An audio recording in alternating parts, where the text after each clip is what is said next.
আপনারা যেখান থেকে দেশ রূপান্তরের সঙ্গে যুক্ত রয়েছেন সবাইকে স্বাগত। আমরা আপনাদেরকে দেখানোর চেষ্টা করছি এবার কেয়ার হাসপাতালের সামনের থেকে সরাসরি যুক্ত। আপনারা জানেন গত 2 দিন আগেই ওসমান হাদিকেই গুলি করেছেন সন্ত্রাসীরা এবং সেখান থেকে তাকে উদ্ধার করে ঢাকা মেডিকেল কলেজ হাসপাতালে নিয়ে আসা হয়েছে। তারপর থেকেই সেখানে চিকিৎসা শেষে তাকে রাজধানীর এবার কেয়ার হাসপাতালে নিয়ে আসা হয়েছে উন্নত চিকিৎসার জন্য। এদিকে আজ বেলা 11টার সময় হাদির মেডিকেল বিশেষজ্ঞ চিকিৎসক টিম বসেছেন। দীর্ঘ 1 ঘন্টা পর্যন্ত মেডিকেল টিমের ভোটের সদস্যরা আলোচনা করেন হাদির চিকিৎসার বিষয়ের সর্বশেষ যে তথ্য দিয়েছেন আমরা আপনাদেরকে একটু জানিয়ে রাখতে চাই।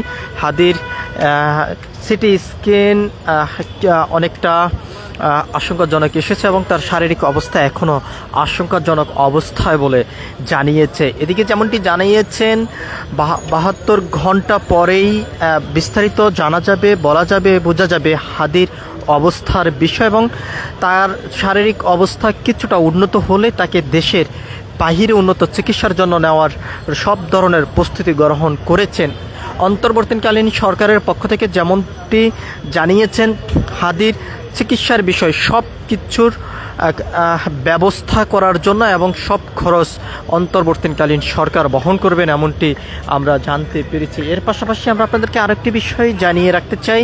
হাদির সিটি স্ক্যান এবং বিভিন্ন রিপোর্টের কাগজপত্র 2টি দেশে পাঠানো হয়েছে এবং 2 দেশের যে কোনো এক দেশ থেকে সিদ্ধান্ত আসলেই তার শারীরিক অবস্থার উপরে বিবেচনা করে মেডিকেল ভোটের সিদ্ধান্ত অনুযায়ী তাকে উন্নত চিকিৎসার জন্য দেশের বাহিরে নেওয়া হবে।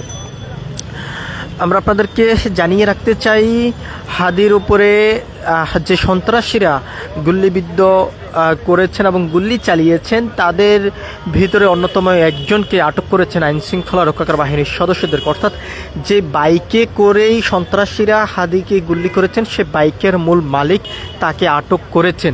এদিকে ডিএমপির পক্ষ থেকে যেমনটি জানানো হয়েছে তাকে আটক করার পরেই বিভিন্ন ধরনের তথ্য পাওয়া গেছে এবং আরও তথ্য তারা সংগ্রহ করার জন্য তাদের যে নির্ধারিত কার্যক্রম সেটি তারা চালিয়ে যাচ্ছেন। আমরা আপনাদেরকে একটু জানিয়ে রাখতে চাই আইনশৃঙ্খলা রক্ষাকারী বাহিনীর পক্ষ থেকে আরও যেমনটি জানিয়েছেন হাদির উপরে যারা এই সন্ত্রাসী কর্মকাণ্ড চালিয়েছে এবং এই ঘটনার সঙ্গে যারা জড়িত সবাইর বিষয় খোঁজখবর তারা নিচ্ছেন এবং তদন্ত করছেন আইনশৃঙ্খলা রক্ষাকারী বাহিনীর সদস্যরা এবং তাদেরকেই দ্রুত সময়ের মধ্যেই আইনের আওতায় নিয়ে আসার জন্য সব ধরনের ব্যবস্থা গ্রহণ করেছেন এবং কার্যক্রম তারা করে যাচ্ছেন বলে জানিয়েছেন। মূল রহস্যর বিষয়টি আরও জটিল হয়ে দাঁড়িয়েছে এবং এই ঘটনার সঙ্গে কারা কারা জড়িত সেই বিষয়টি জানার জন্য জিজ্ঞাসাবাদও করেছেন মোটরসাইকেল চালক মোটরসাইকেল মালিককে, এমনটি কিন্তু আমরা দেখেছি। এর পাশাপাশি আমরা আপনাদেরকে একটু জানিয়ে রাখতে চাই বিশেষজ্ঞ মেডিকেল টিমের ভোটের পক্ষ থেকে যেমনটি জানিয়েছে 72 ঘন্টা যাবার পরেই হাদির শারীরিক অবস্থার বিষয় বিস্তারিত জানা যাবে এবং তিনি আশঙ্কা এখনও যুক্ত রয়েছেন, তবে এখনও পর্যন্ত তিনি আশঙ্কা মুক্ত নয়।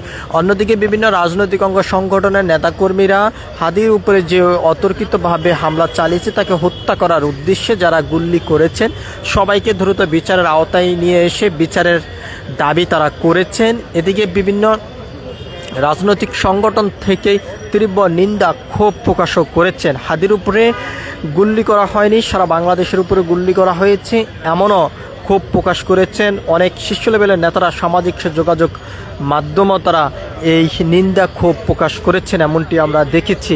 এদিকে বিএনপির পক্ষ থেকে যেমনটি জানানো হয়েছে যারা এই ঘটনার সঙ্গে জড়িত তাদেরকে দ্রুত সময়ের ভিতরে আইনের আওতায় নিয়ে এসে বিচার করার আহ্বান জানিয়েছেন অন্তর্বর্তীকালীন সরকার এবং স্বরাষ্ট্র উপদেষ্টার কাছে। আইনশৃঙ্খলা রক্ষাকারী বাহিনীর সদস্যদের কাছে আরও যেমনটি তার আহ্বান জানিয়েছেন সকল মানুষের নিরাপত্তার বিষয় আরও জোরদার হবার জন্য তারা আহ্বান জানিয়েছেন। আমরা আপনাদেরকে একটু দেখানোর চেষ্টা করছি। একদিকেই একই হাসপাতালেই সাবেক 3 বারের প্রধানমন্ত্রী খালেদা জিয়া, অন্যদিকে জুলাই বিপ্লবী নেতা এবং জুলাই মঞ্চের মুখপাত্র ওসমান হাদি চিকিৎসাধীন অবস্থায় রয়েছে।